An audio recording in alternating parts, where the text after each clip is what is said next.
Hey friends, welcome to Mayhem's Macro Monday, based on charts that were some of my most popular over the last week on Twitter. And this whole Macro Monday session is sponsored by TraderAid.com. You can sign up for just $20 a month or $200 a year to gain the benefit of our micro to macro retail investor and trader-driven platform.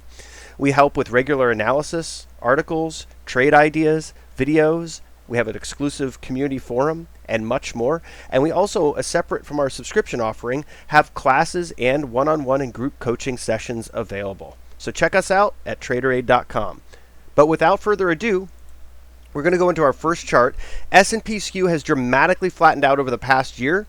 What this means is that there's a little bit more implied risk based on the positioning in options markets. It's a less well-hedged market. It's something I've talked about before on Twitter. It's also something I've talked a bit about on my YouTube if you tune into my streams.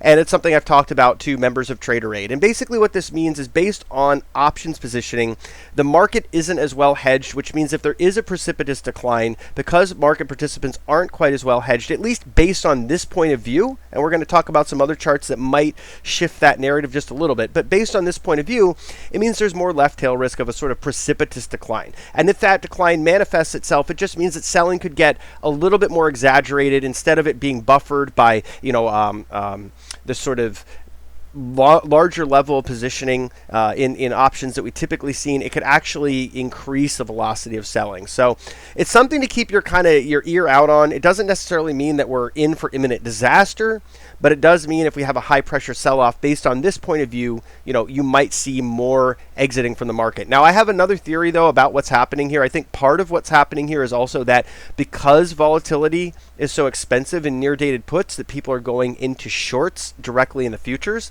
And so I think the market might be slightly better hedged than this suggests. And so I want to talk about that on this next chart. We can see that short selling has reached extremes that we haven't seen since the great financial crisis. So if you don't feel like you're getting your value hedging in options when the VIX is at or near 30, you're probably going to go directly into equities or futures, right? So we see equity shorting has reached levels we haven't seen since the great financial crisis. So it does suggest that maybe hedges are being put on in a different way. And then we also see the same in futures positioning.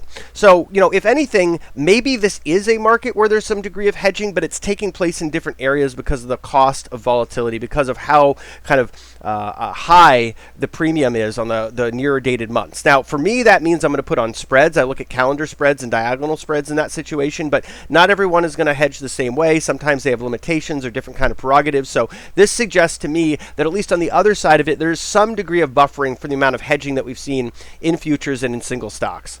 But the first half of this year looks like it could be one of the worst first halves since 1932, and that's kind of a big deal. Now, let's see what happens with the rest of June. The month is certainly not over yet, but this has been pretty brutal, and if it's not going to be as bad as 1932, we still have the late 50s and late 60s to consider, because some of those sell-offs were pretty dramatic as well.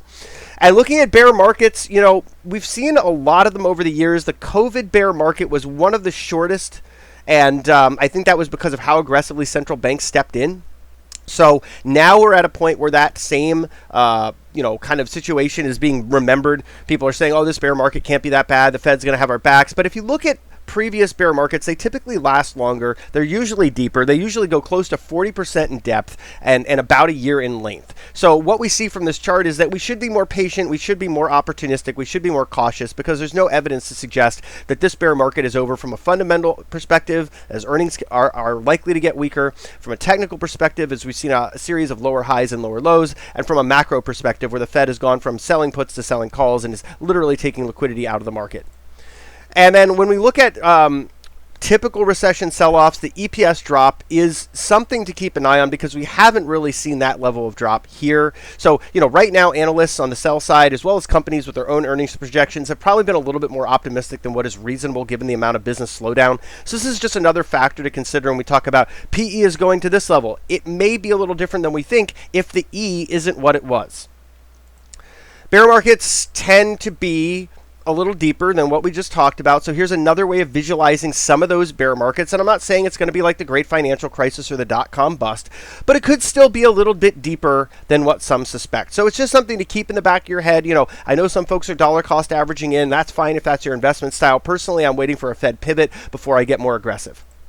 And the dollar has gotten really well bid, but it might just be a little bit long. The positioning here is the longest it's been since 2017. So that tells me the trade's just getting a little bit crowded. I'm not as tempted to be long dollars right now when the boat is this tilted to one direction.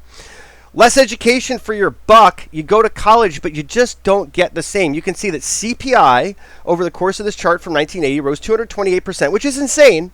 But then the price of college tuition rose 1,184%. So you're paying so much more. You're not getting more, and you can't discharge it in bankruptcy. So people that are getting higher education right now are being ripped off. Let's be real. They're being ripped off. It's not fair. Something's going to break here. This is part of the situation that's undermining entire generations of Americans so they can't participate as consumers in the economy.